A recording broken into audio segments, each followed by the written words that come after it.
नमस्कार। आज के व्याख्यान का विषय नज़दीक आने वाले ऋतु के समान और उसके ऊपर ही करेंगे। शीर्षक है बूंदन बरसन लागी। अब उस शीर्षक से आप ये समझ गए होंगे कि वो वर्षा से संबंधित है। तो संगीत का और वर्षा ऋतु का आपस में क्या संबंध है, या वर्षा ऋतु में क्या गाया जाता है विशेष जो संगीत में है, उस बारे में हम थोड़ी सी चर्चा करेंगे। इसलिए शीर्षक दिया है बूंदन बरसन लागी। सारंग श्याम ही सुरती कराई, गई ग्रीष्म अब पावस ऋतु आई। सब काहू चितलाई, तुम बिन ब्रजवासी यूं डोले, जो करिया बिन नाई। अब इन 4 पंक्तियों से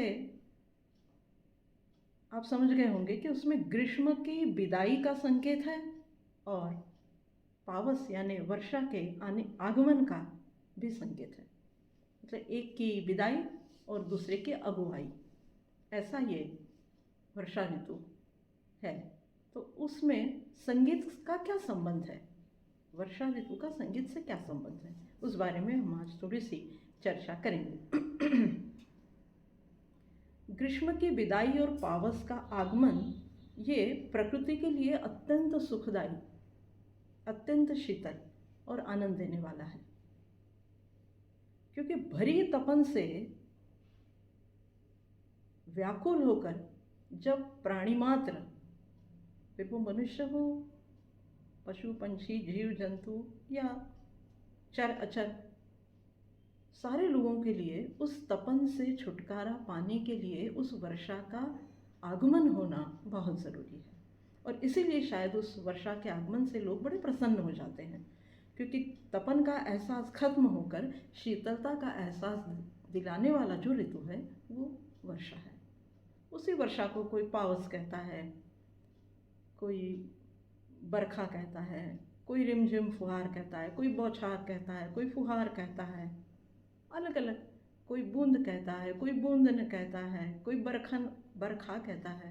ये अलग अलग नाम उसको दिए गए, पर संगीत में भी उसका एक अलग नाम है और उसको कहा गया मल्हार। ये बिल्कुल अलग नाम है, इन सब नामों से वो बिल्कुल अलग है। और ये विशेषता साहित्य में और संगीत में दोनों में दिया गया। पर साहित्य में वो केवल शब्द रूप में आता है, पर जब वो संगीत में मल्हार शब्द आता है तब वो अपने सौंदर्य को और ज़्यादा बढ़ाता है, ऐसी मान्यता है। इसलिए संगीत और मल्हार यानी संगीत और पावस या संगीत और वर्षा ऋतु, इन सब का आपस में क्या तालमेल है, इनका क्या संयोजन है, इनका कैसे समन्वय होता है। क्या वो राग में होता है, या केवल स्वरों में होता है, या केवल शब्द वर्णन में होता है, या केवल सौंदर्यात्मक अनुभूति के लिए होता है, या केवल शीतलता का स्पर्श या एहसास होने के लिए होता है। इन सब चीज़ों को जो दर्शाता है वो संगीत में मल्हार कहलाता है। तो आज हम उसी मल्हार के ऊपर थोड़ा और जानने का प्रयास करेंगे। अब पावस से भीगे और पावस की बूंदों से सरोबार, पावस से भीगे और पावस की बूंदों से सरोबार जो कुछ स्वर है उसको संगीत में मल्हार कहते हैं। झूलना, हिंडोरना, चौमासा, पावस, वर्षा, सावन भादो, ये सारे शब्द उस मल्हार के लिए प्रयोग होते हैं। क्योंकि ये सारे शब्द साहित्य में आते हैं, पर उन सबका अर्थ एक ही होता है, वर्षा, बारिश, बरखा। तो इसीलिए संगीत में केवल उसके लिए एक ही शब्द आया है और वो है मल्हार। संगीत की पदावली में ज़रूर इनका शब्द प्रयोग हुआ है क्योंकि वो साहित्य से ली गई है, पर यदि आप गेय दृष्टि से देखें तो उसमें केवल मल्हार प्रयोग होता है। पावस माने मल्हार या मल्हार माने पावस, ये 2 ही शब्द संगीत में आते हैं और उनमें भी विशेष रूप से मल्हार। और वो इसलिए मल्हार कि किसी एक राग का नाम मल्हार कर दिया गया। इन सारी विशेषताओं को देखते हुए उसका नाम मल्हार कर दिया गया। अब भारतीय संस्कृति, साहित्य और काव्य में तो पावस का बहुत वर्णन है, वर्षा का बहुत वर्णन है, पर वो सारा श्रृंगारिक तरीके से किया गया है। भारी भारी उपमाएं, भारी अलंकार, बड़ी अलंकारिक भाषा, इस तरह से साहित्य में उसका प्रयोग है। पर संगीत में फिर स्वरों का कैसे प्रयोग होता है बारिश के लिए या मल्हार के लिए, उसको भी आज हम थोड़ा सा इस व्याख्यान के माध्यम से जानने का प्रयास करेंगे। संगीत में केवल श्रृंगार नहीं है, साहित्य में अधिकतर श्रृंगार, फिर श्रृंगार के प्रकार, इस तरह का उसका प्रयोग है। या फिर बारिश का वर्णन कि कैसी बारिश आती है, ये है। पर संगीत में वो 3 प्रकार से किया गया है। उसमें श्रृंगार भी है उसके स्वरों में, उसमें रम्यता भी है और उसमें प्रलयंकारिता भी है। ये तीनों चीज़ें संगीत के मल्हार में आती है। साहित्य में ज़रूर इन तीनों को बहुत ज़्यादा अलग नहीं किया गया है, वहाँ केवल एक जैसा वर्षा का रूप दिखा वैसा वर्णन कर दिया गया है। पर संगीत में भिन्न भिन्न मल्हार के प्रकारों में इन तीनों को गूंथने का प्रयास किया गया कि ये सुरम्य पावस है, या ये रम्य पावस है, ये श्रृंगारिक पावस है, ये विरह श्रृंगारिक है, या ये वियोग श्रृंगारिक है। इस तरह से उसमें अलग अलग है।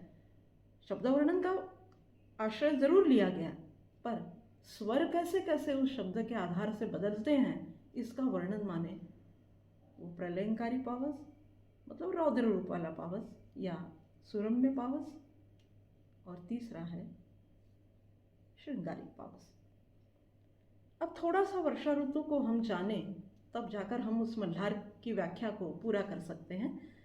तो एक भारतीय संस्कृति की एक मान्यता है कि सूर्य जब घूमता है, सूर्य जब 12 राशि में वृत्ताकार मार्ग में घूमता है, तब हम उसको 12 मास कहते हैं। और वो 12 मास को फिर हमारे यहाँ कहीं कहीं शास्त्रों में षड ऋतु में, कहीं 3 ऋतुओं में, या कहीं 5 ऋतुओं में बांटा गया। पर ज़्यादातर मान्यता यही है कि वो षड ऋतु है। और संगीत में मान्यता केवल इतनी है कि वो केवल 3 है। तो 3 कैसे? तो वो पहले ग्रीष्म, पहले पावस, फिर ग्रीष्म, और फिर बाद में जाड़ा माने सर्दी। इसी के ठीक उल्टा ज्योतिष शास्त्र में कहा गया कि सबसे पहले ग्रीष्म, फिर पावस और फिर जाड़ा। ये दोनों प्रकार के वर्गीकरण दिखाए गए हैं। पर संगीत में चूंकि बसंत को पहले माना गया, इसलिए वहाँ ग्रीष्म को पहले कहा गया, और फिर जाड़े को भी कहा गया, और फिर मल्हार को कहा गया। तो ये जो विरोधाभास है, ये केवल संगीत के स्वरों के कारण है। शास्त्र की दृष्टि से या साहित्य की दृष्टि से उसमें वो विभेद नहीं होता है। एक ही प्रकार का वर्षा वर्णन पूरे साहित्य में आता है, पर संगीत में वो अलग अलग होता है। अब इन षड ऋतुओं का यदि भौगोलिक स्वरूप से आप अध्ययन करें, तो ये दिखाई देता है कि संगीत में सबसे ज़्यादा महत्व किसी चीज़ का है, किसी ऋतु का सबसे ज़्यादा महत्व है, तो वो बसंत के बाद में पावस का है, यानी वर्षा का है। कुछ लोग तो ये भी मानते हैं कि नहीं, पावस ही सबसे महत्वपूर्ण है संगीत में, क्योंकि उसका एक पूरा वर्ग अलग है, उसके रागों की एक श्रृंखला अलग है संगीत में। ऐसे बसंत की नहीं है, वो गिने चुने राग हैं जिनको बसंत में हम गाते हैं और अन्य समय में भी गाते हैं। इसलिए कुछ लोग ये मानते हैं कि पावस का जो वर्ग है, मल्हार का जो वर्ग है संगीत में, वो सबसे ज़्यादा विस्तृत है, सबसे ज़्यादा ऋतु प्रधान है, सबसे ज़्यादा ऋतु के नज़दीक है, सबसे ज़्यादा ऋतुओं के अनुरूप है।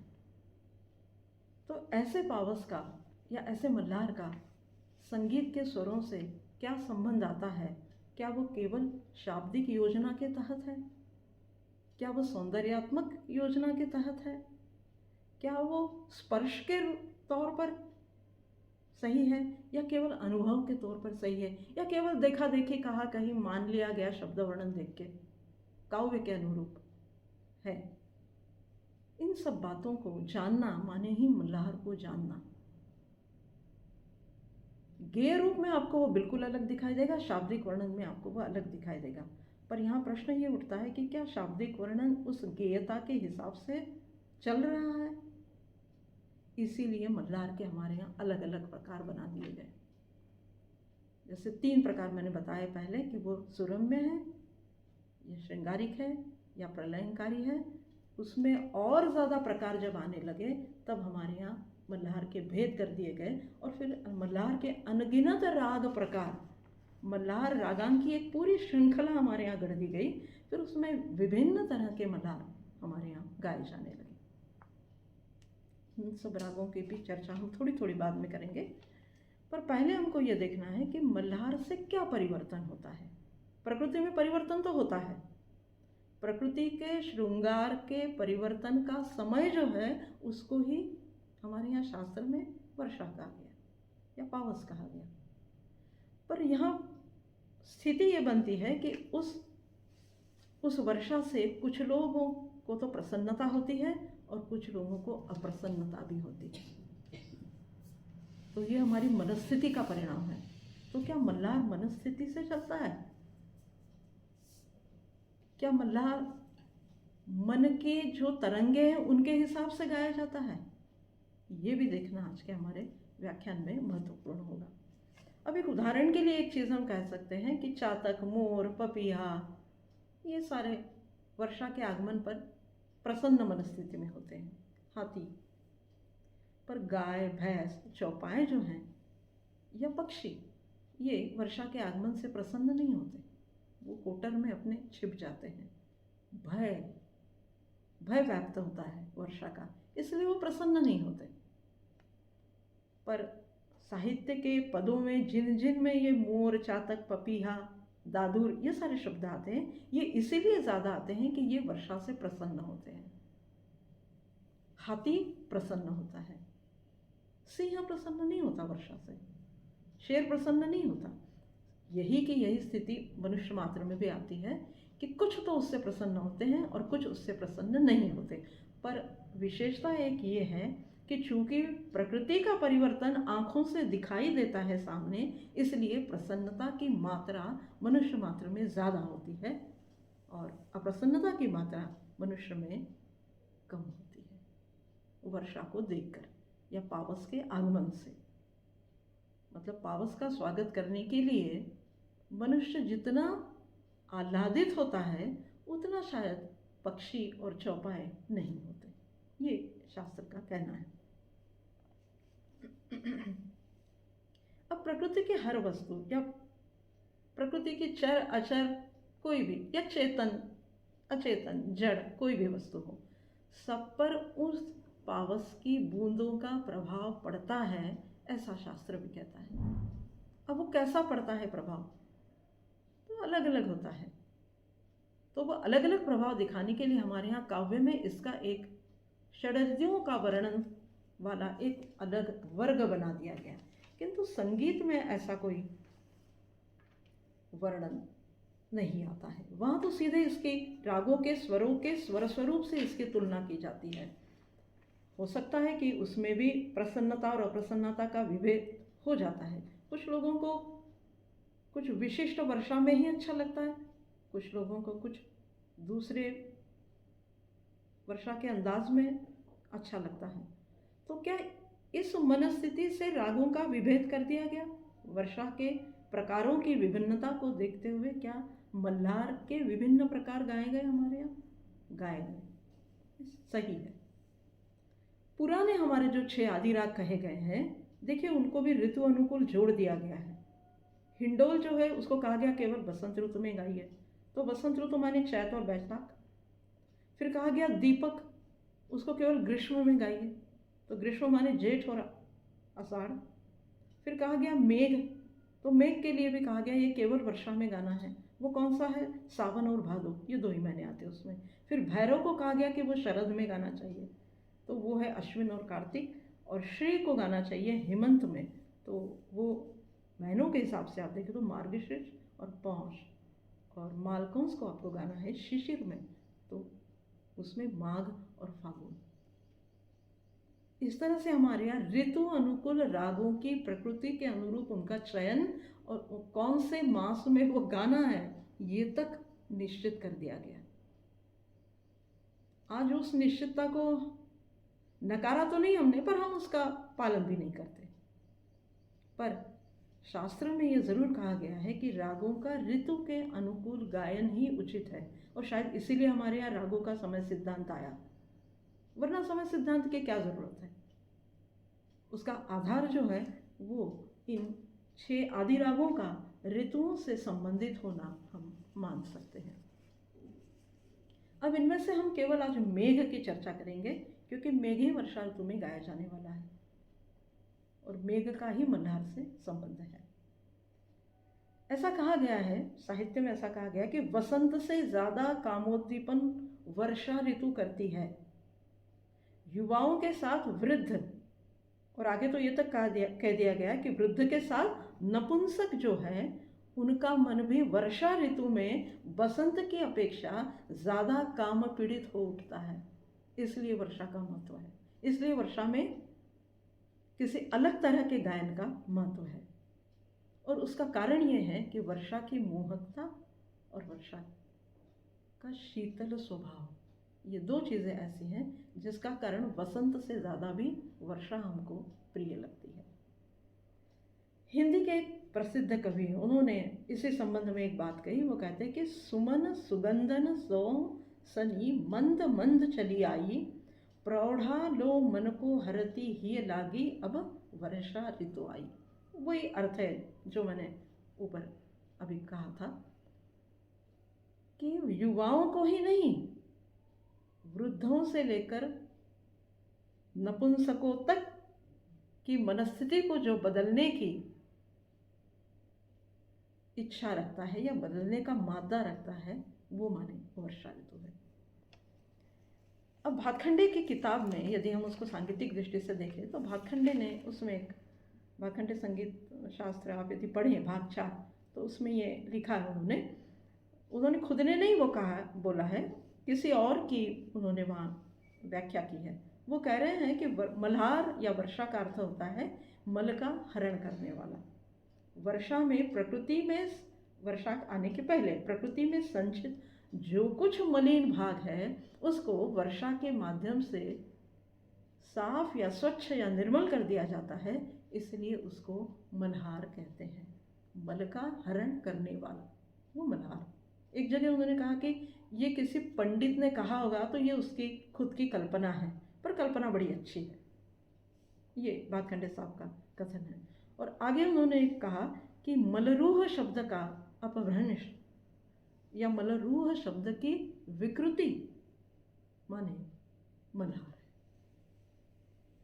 अब इन शब्दों के जंजाल में यदि हम ना भी फंसें तो भी हम ये कह सकते हैं कि जहाँ निर्मलता का एहसास है, जहाँ स्वच्छता का एहसास है, जहाँ शुद्धता का एहसास है,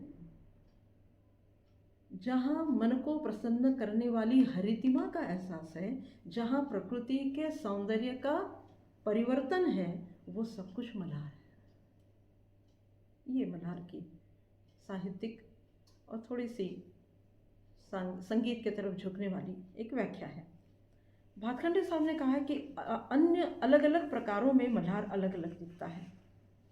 जो पहले 3 प्रकारों की बात की ना, सुरम्य, प्रलयंकारी और श्रृंगारिक, भातखंडे साहब ने उसको माना है। वो कहते हैं कि अलग अलग मल्हार के प्रकारों में अलग अलग मल्हार की छटा का वर्णन या उसका प्रभाव स्थापित होता है।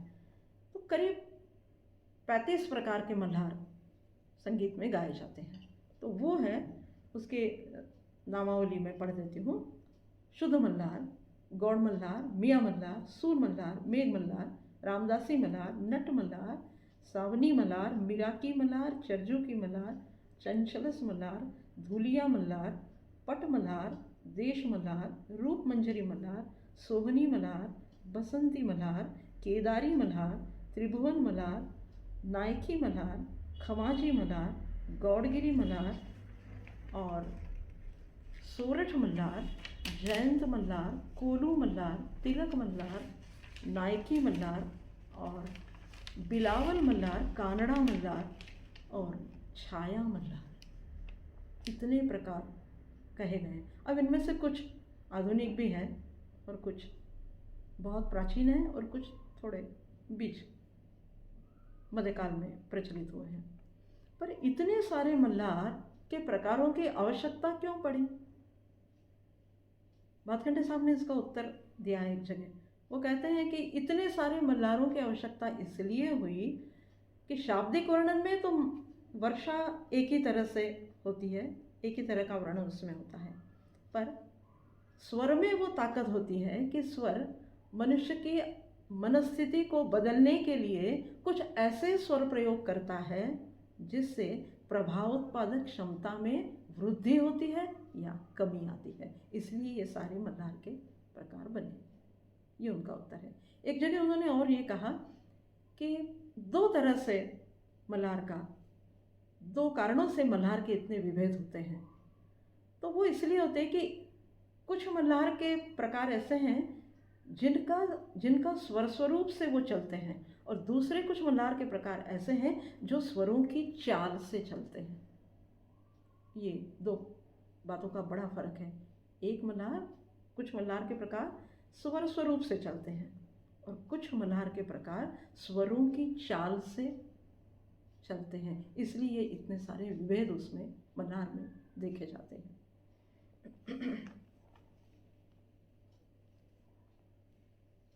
अब बंदिशों में जो मल्हार का वर्णन आता है, भातखंडे साहब ने उसकी भी बात की है। उन्होंने कहा कि हमारे यहाँ तरह तरह की बंदिशों में तरह तरह के मल्हार का वर्णन किया गया है। तो ऐसा क्यों हुआ है? और संगीतज्ञों ने उसको हर एक को अलग अलग मल्हार में बंदिश किया है। साहित्य जैसा नहीं है कि सब प्रकार का वर्णन वर्षा पावस, ऐसा नहीं है। संगीत में वो अलग अलग है। उसमें उन्होंने और 3-4 बातें कही है। उसमें उन्होंने कहा कि गौड़ मल्हार, सुर मल्हार, मियाँ मल्हार और मेघ मल्हार, ये ऐसे राग हैं जिनमें सभी तरह का वर्णन संगीत की बंदिशों में दिखाई देता है। और वो कैसा दिखाई देता है? तो उन्होंने कहा कि जो प्रलयंकारी या रौद्र रूप वाला पावस है, उससे संबंधित जो भी बंदिशें हैं वो आपको अधिकतर मेघ मल्हार और मियाँ मल्हार में दिखाई देंगी, और अन्य जो बंदिशें हैं वो आपको सुर मल्हार और गौड़ मल्हार में दिखाई देंगी। इन चारों की चर्चा इसलिए ज़्यादा की है कि यही ज़्यादा प्रचार में है।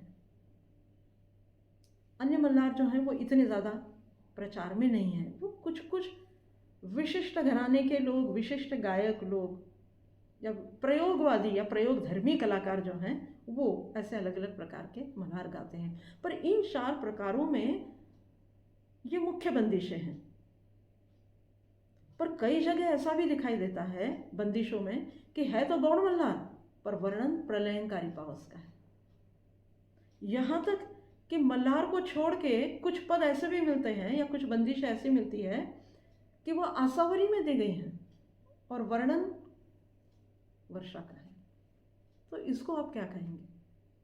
इसका सीधा अर्थ ये है कि जो वो 2 चीज़ें भातखंडे साहब ने कही है कि एक चाल पर चलने वाले मल्हार और दूसरे स्वर स्वरूप पर चलने वाले मल्हार, यही फर्क है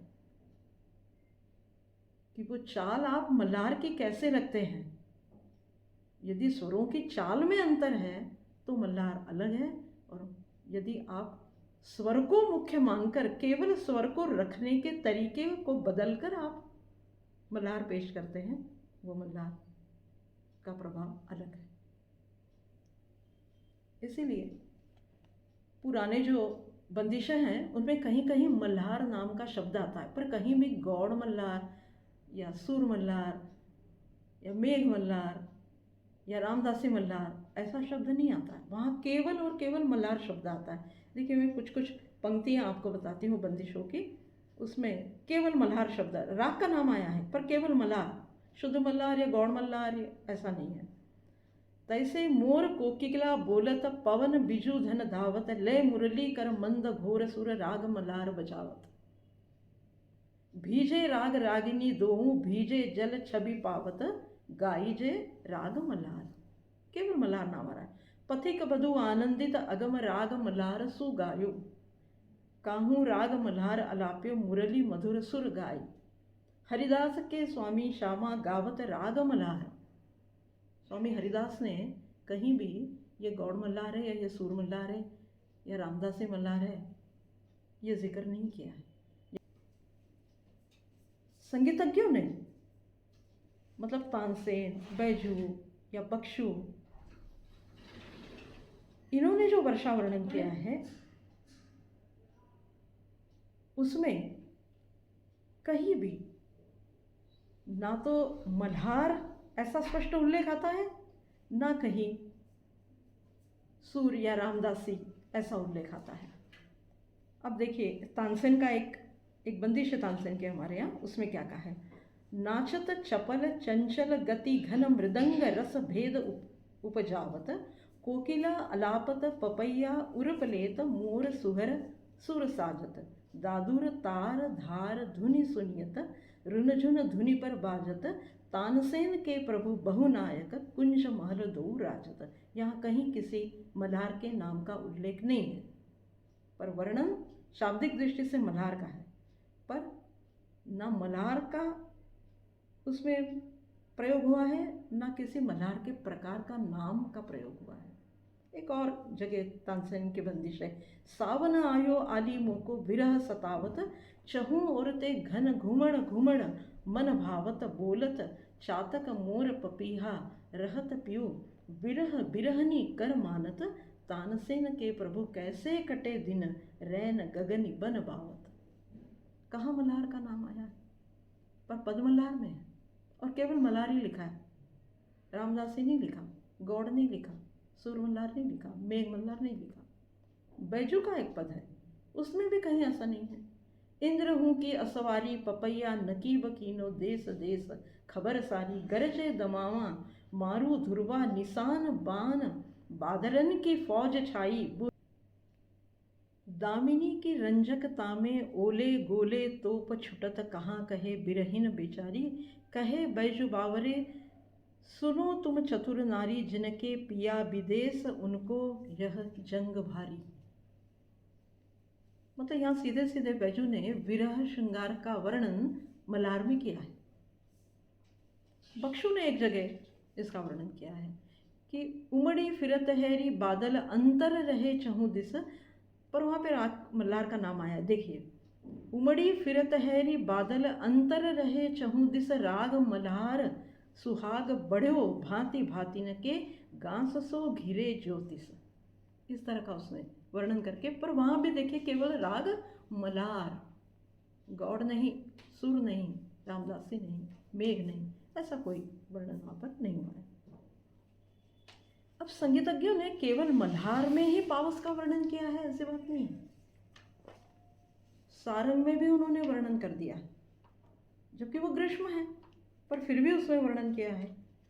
एक जगह बहुत सुंदर एक ऐसा कहा जाता है कि ये बंदिश दरबार में गाई गई है, तो वहाँ पर जो वर्णन आया है उसमें सारंग है, ऊपर राग सारंग है, पर वर्णन जो दिया गया है वो वर्षा का है।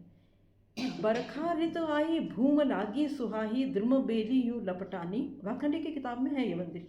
बीती शरद ऋतु हिम शिशिर बसंत बीती, ग्रीष्म में पिय हम मन पे न आनी, चहु दिस भरी बादल मेंदनी भरी सुखी सरिता पानी, कोई जात कहे शाहजहां लालसो तुम क्यों दीनी आना कानी। इस पद में ग्रीष्म और ग्रीष्म के बीतने पर जब वर्षा का आगमन होता है उसकी बात कही गई है, पर वो मल्हार में न होकर वो सारंग में कही गई है।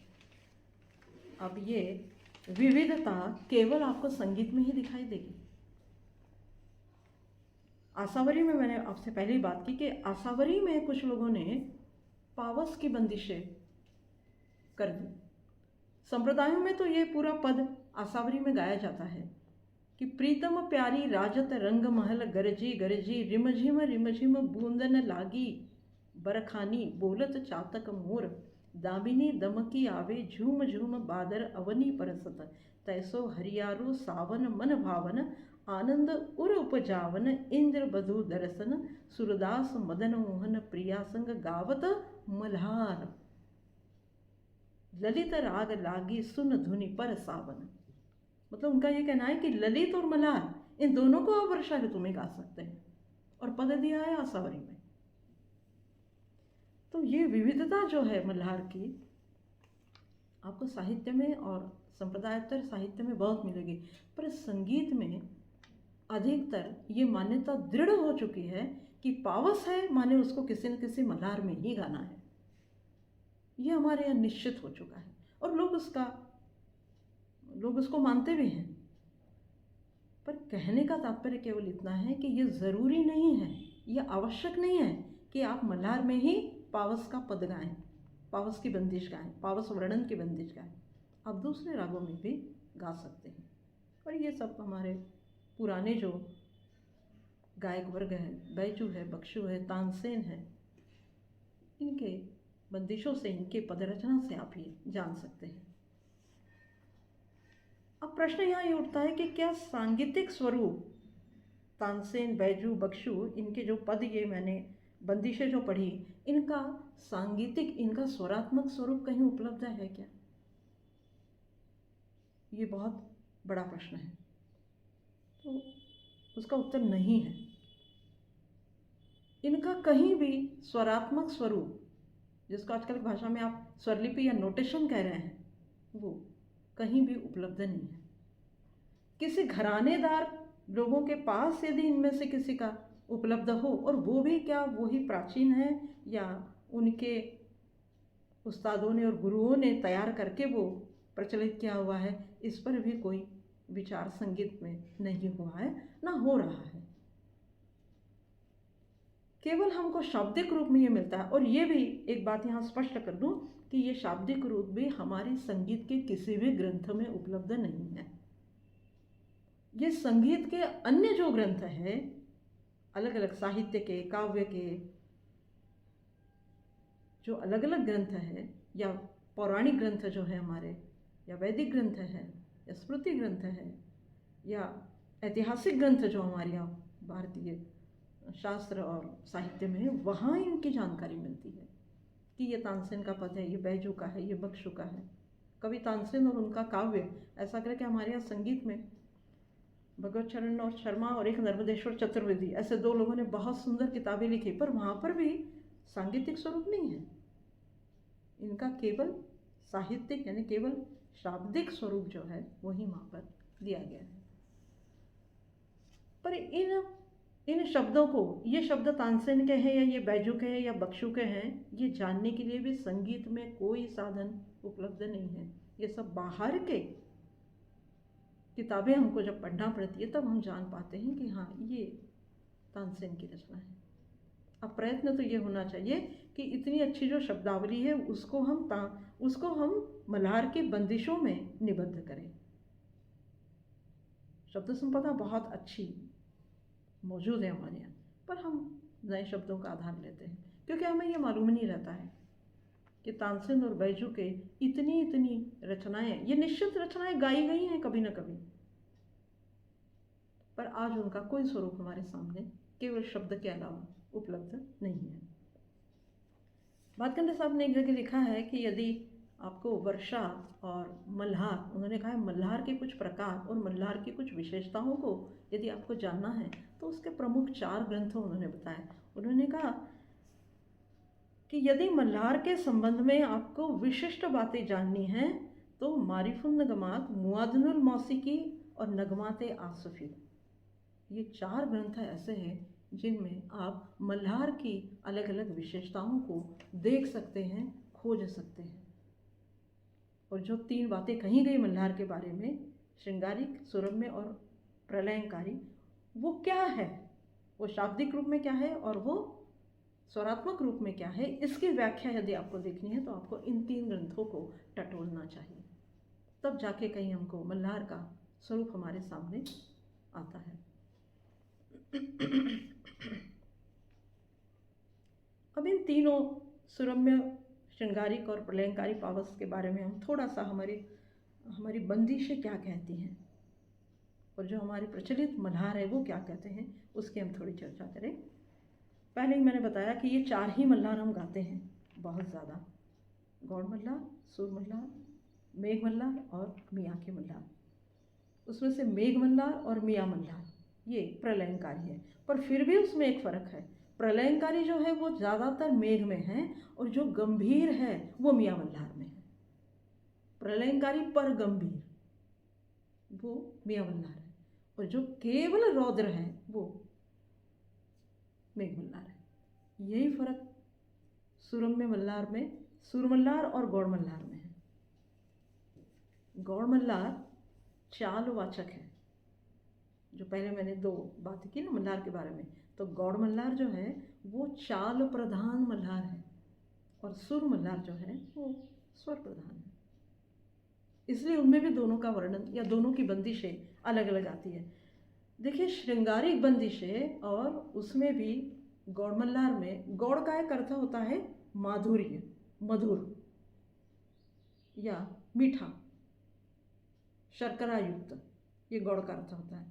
तो उस गौड़ का वर्णन भी गौड़ तरह से ही होता है। तो बहुत ज़्यादा वहाँ पर आपको कल्पनात्मक चीज़ें वहाँ पर ज़्यादा नहीं मिलेंगी, बड़ी सीधी सरल चीज़ें मिलती है। देखिए, मैं गौड़ मल्हार की कुछ बंदिशें जो बड़ी प्रचलित हैं उनका उदाहरण देती हूँ।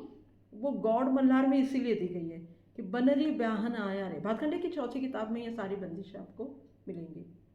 या गाजत राजत बरसत भीजत, ये एक बंदिश है। या गरजत बरसत भीजत आई लो, या झुक आई बदरिया सावन की, या रूम झूम बदरवा बरसे।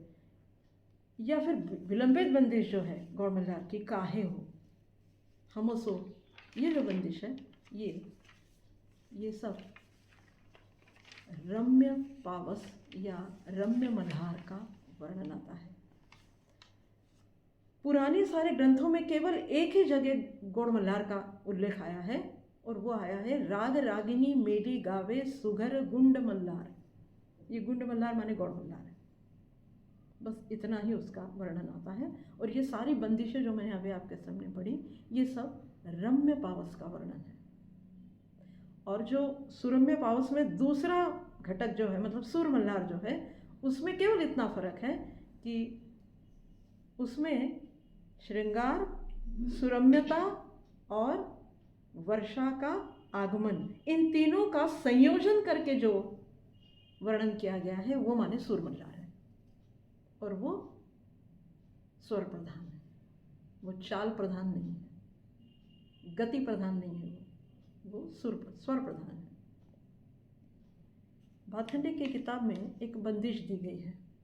अब आप देखिए विरोधाभास संगीत में कैसे होता है। बंदिश के ऊपर लिखा गया है गौड़ मल्हार, और नीचे वर्णन देखिए क्या है। गाजे राजे घन गरजत अत बरसत, ध्रुव बेली सब हरखत चातक शिखर करत, घोर शोर घन नन नन नन, इंद्र धनुष सोहत नभ, दामिनी दमकत चमक, राग मल्हार उपजत, हररंग गुनि गाय। मतलब ये हररंग की बंदिश है, पर आप वर्णन देखेंगे तो वो सारा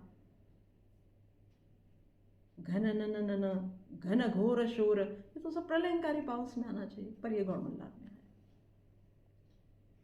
तो जो बात मुझे कहनी है वो ये है कि राग में जो शाब्दिक वर्णन है वो संगीतज्ञों के लिए उतना महत्वपूर्ण नहीं है राग प्रकृति के दृष्टि से। उनके लिए महत्व है राग की स्वरात्मक प्रकृति कैसी है। क्या वो स्वर प्रधान है, क्या वो गति या चाल प्रधान है, क्या वो विषय वस्तु प्रधान है, क्या वो रस प्रधान है। इन सब बातों को देखकर फिर हमारे यहाँ रागों का मतलब मल्हार का वर्गीकरण किया गया है।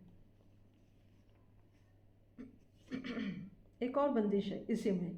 आई री बरखा रुत चहु और दादुर मोर बोलन लागे, गरज गरज घटा घन गगन उमड़े, उन उत घेर घेर रूम झूम बरखा रुत आई, जलछे हारन ध्रुव बेली उमड़े, कारे पीरे कहूँ कहूँ फुई परत, फुई माने बूंदे, कहूँ कहूँ धुंध रात, मतलब ये रात का वर्णन है, धुंध छाना, मानो बांध रहे चिंतामणि प्राण, मतलब कोई चिंतामणि कवि है उसकी बंदिश है। चिंतामणि प्राण प्यारे आए गरल गाय लीनो, मधर मधुर सुधारस रिझ रिझ पान करत, काम की कलोल सुरत उमड़े घुमड़े घन आए, बरखारुत चहु ओर जोर शोर।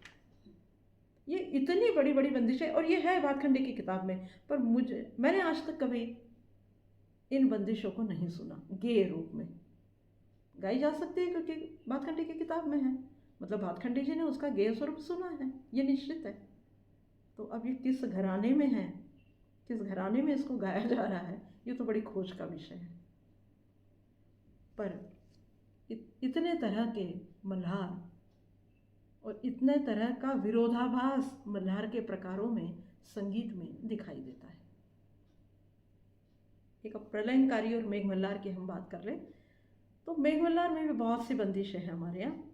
एक वाकई जो जिसको आप आदर्श बंदिश शाब्दिक वर्णन के हिसाब से और राग की चाल और स्वर के हिसाब से जो बिल्कुल बराबर है, वो बंदिश भातखंडे की किताब में मेघ मल्हार में दी गई है। प्रबल दल साज जग जा भूमि पर, उमंड घन घोर चल इंद्र लायो है, बरसत मुसलधार होत पहाड़ छार, मतलब पहाड़ के बाहर छार हो गए। छार होना माने गिर जाना, उसके मिट्टी मिट्टी बिखर जाना। कृष्ण करवर धर गिरि बचायो है, कृष्ण ने गोवर्धन बचा लिया था बहने से। बूंदन धरनी धरी सबही की इच्छा पूरी, उसमें कहा गया कि धरती की इच्छा पूरी हो गई, शीतल हो गई, अन्य की भी इच्छा पूरी हो गई। पशु पंछी जीव जंत सब सुख पायो है, हरनाथ स्तुति करे अपनी कौन गत, सुरपति अछिन भयो सिर नवायो है। हरनाथ ने लिखा है, वो कहता है कि पशु पंछी जीव जंतु धरनी प्रकृति सब कुछ आनंदित जरूर हो गए, पर इतनी मुसलधार बारिश है, इतनी भयंकर बारिश है कि गोवर्धन का गिरि का कण कण बिखर गया और एक चिन्ह तक पृथ्वी पर नहीं बचा, वो सारा बह गया। इतना प्रलयंकारी ये है मेघ मल्हार। अब मियाँ मल्हार भी ऐसा ही है, पर गंभीर है। उसके भी एक भातखंडे साहब ने बंदिश दी है, किताब में है एक बंदिश। जलधर आवत जल भरे कार्य कारे, धावत गरज गरज बरसत चहूर, दसों दिशा तरफत तरफ तर तराय झर झराय, जित जित ते दादुर चातक मोर मोर शोर घोर, धुरवा धुकार देत तर तरात धर धरात थर थरात, कोयल कू कू कू करत, बिजली चमक ठोर ठोर, पापी पपिहा पियू पियू, रस नाही चिंतामणि अनंग रंग करत जोर। एक जगह उसका रौद्र रूप भी है, दूसरी तरफ उसको थोड़ा सा गंभीर कर दिया है, जिसको हम कहते हैं ना सामान्य भाषा में, किसी चीज़ को देखकर बोलती आपकी बंद हो जाए, तो रौद्र रूप देखकर जब बोलती बंद हो जाए तो मनुष्य शांत होकर देखने के बजाय और कुछ नहीं करता, वैसा मेघ मल्हार, वैसा मियाँ मल्हार।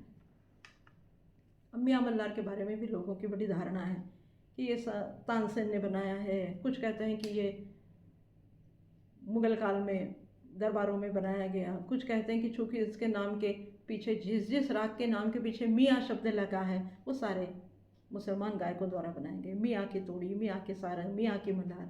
पर इसके कोई प्रामाणिक तथ्य हमारे सामने उपलब्ध नहीं है, इसलिए ये कहना कि ये सारे मुसलमान संगीतज्ञों ने बनाए होंगे तो ये थोड़ा सा पछाना हम लोगों को कठिन है। अब केवल हम एक मल्हार की बात करते हैं कि अनेकों प्रकार मल्हार के हैं, फिर शुद्ध रूप मल्हार का क्या? केवल मल्हार तो ऐसा नहीं है, इसका शुद्ध रूप है शुद्ध मल्हार। और उस शुद्ध मल्हार की चर्चा संगीत के ग्रंथों में बहुत कम है। ये भी एक विडंबना है कि शुद्ध मल्हार की चर्चा बहुत कम है, अन्य मल्हारों के प्रकार की ज़्यादा है। पर ये शुद्ध मल्हार जो है वो दुर्गा और सारंग के बहुत नज़दीक है, ऐसा कहा गया है। मतलब दुर्गा के स्वरों को सारंग की चाल से यदि आप गाएं तो वो शुद्ध मल्हार होता है, ये उसमें कहा गया है। पर आजकल कहीं हमको शुद्ध मल्हार उतना ज़्यादा सुनाई नहीं देता है।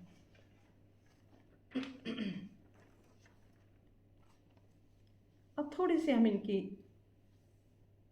एक जो मनोवैज्ञानिक हमारी पृष्ठभूमि है रागों के संबंध में उसकी बात कर ले, तो प्रायः देखा गया है कि भारत की सांस्कृतिक परंपरा व ऐतिहासिक परंपरा में जिस पृष्ठभूमि का आधार है उनमें संगीत भी एक मुख्य आधार है। मल्हार के जो स्वर है वो केवल हमारे तन मन को ही आनंदित नहीं करते, वो केवल हमारी मनस्थिति को ही प्रसन्न या अप्रसन्न नहीं करते, तो मल्हार के स्वर हमारी विचार प्रणाली को स्वच्छ और संतुलित भी करते हैं। इसलिए मल्हार का ज़्यादा उसका महत्व है, ज़्यादा उसको गाने में लोग रस लेते हैं या लोग सुनने में उसको रस लेते हैं। ये बहुत बड़ी विशेषता है कि वो कहीं भी आपके विचारों को विकृत होने से बचाता है। अब शीतलता, ये तो उसका गुणधर्म है, इसलिए वो अत्यंत सौम्य स्वरूप में हमारे सामने उपस्थित होता है अलग अलग प्रकारों में। अब मनुष्य की रुचि और स्वभाव के अनुरूप भारतीय संगीत या भारतीय कलाओं का ये एक विशेष गुण है कि वो मनुष्य की रुचि और उसकी अनुभूति के अनुरूप अपने आप को बदलने की क्षमता रखता है। शायद इसीलिए हमारे यहाँ मल्हार अलग है, सारंग अलग है, कान्हड़ा अलग है, नट अलग है। ये सब अलग अलग किस लिए हैं? इनको शाब्दिक वर्णन से भी अलग कर दिया गया, काव्य की दृष्टि से अलग कर दिया गया, विषय वस्तु की दृष्टि से अलग कर दिया गया, रस की दृष्टि से अलग कर दिया, सौंदर्य की दृष्टि से अलग कर दिया, और चौथा हमारी मनस्थिति, हमारी रुचि और हमारी अनुभूति, मतलब हमारा आनंद, किस स्थिति में हम आनंदित होते हैं। हम कभी मियाँ मल्हार से आनंदित हो सकते हैं, किसी को मियाँ मल्हार से आनंद नहीं आ सकता। कोई मेघ मल्हार को सुनने में ज़्यादा रस ले सकता है, कोई गौड़ मल्हार को समझने में ज़्यादा आनंद दे सकता है। एक अंतिम बात कहकर कि कैसे कैसे मल्हार को लोगों ने या श्रोताओं ने या संगीतज्ञों ने या कवियों ने या विचारशील लोगों ने कैसे कैसे मल्हार को अलग अलग रूपों में समझा, देखा, लिखा, सुना और गाया। बिल्कुल सामान्य हमारी लौकिक जीवन की जो धारा है वहाँ तक मल्हार की घुसपैठ हो गई है, वो वर्णन तक उसमें आ गया। लोकगीतों में तो है ही हमारे यहाँ मल्हार, तो देखिए वहीं से ये एक बंदिश आई है। और ये भातखंडे की किताब में भी है, और ये रस कौमुदी करके एक लोकगीतों की पुस्तक है, उसमें ये लोकगीत के रूप में दी गई है। और इसको मिथिलांचल माने बिहार की तरफ से आया गया लोकगीत कैसे बंदिश में हमारे यहाँ प्रचलित हुआ उसके संबंध में है। और ये भातखंडे की किताब में दी गई है, बड़े लौकिक विषय है, उसको पढ़कर ही आज हम ये समाप्त करेंगे। दूल्हे की उपमा उसको दी गई है मल्हार को, और फिर उसमें कहा गया कि धूलिया मल्हार, उसमें लिखा गया राग धूलिया मल्हार कि आज धरती दुल्हन, मतलब धरती को दुल्हन बनाया गया, आज धरती दुल्हन मेघ धूला ब्याहन आया, इंद्र के दमाम बाजे बूंदन को सेहरा, बरन बरन के राग संगा साथी आए। मतलब ये एक बारात की कल्पना है जिसमें धरती को दुल्हन बनाया गया, मेघ को दूल्हा बनाया गया, और इंद्र को मतलब बारिश को बाजे बजाने वाला, दमामा बाजे, बारात आ रही है इसलिए इंद्र ने दमाम बजाया। दमाम एक वाद्य है पुराना, तो इंद्र ने जो पावस का आगमन करवाया है उसको उन्होंने कहा है इंद्र दमाम बाजे। और सेहरा डालना, जो उत्तर भारत की जो परंपरा है कि दूल्हे का मुंह ढक दिया जाता है फूलों के सेहरे से, तो उन्होंने कहा कि बूंदन को सेहरा, जो बूंदें आ गई हैं ना, जो बड़ी बड़ी बूंदें नीचे गिर रही हैं, उन्होंने आकाश को ढक दिया है, तो वो उसका सेहरा है। और बरन बरन के संगा साथी, संगा माने संग, बरन बरन के संगा साथी आए, तो वो कौन है? तो उन्होंने कहा वो राग है सारे, जितने मल्हार के प्रकार हैं वो सारे वो राग जो हैं वो उसके सखा हैं, साथी हैं। तो इस तरह से ये मल्हार भारतीय संगीत का एक प्रमुख राग रूप, एक प्रमुख रागांग है जिसकी चर्चा साहित्य और संगीत दोनों में बड़ी विचारपूर्वक और योजना करके की गई है। आवश्यकता केवल इतनी है कि हम उसके प्रकारों को और उसके शुद्ध रूप को जानने का प्रयास करें, तभी हम मल्हार को समझने में सफल हो सकते हैं। इसी के साथ हम विराम देते हैं।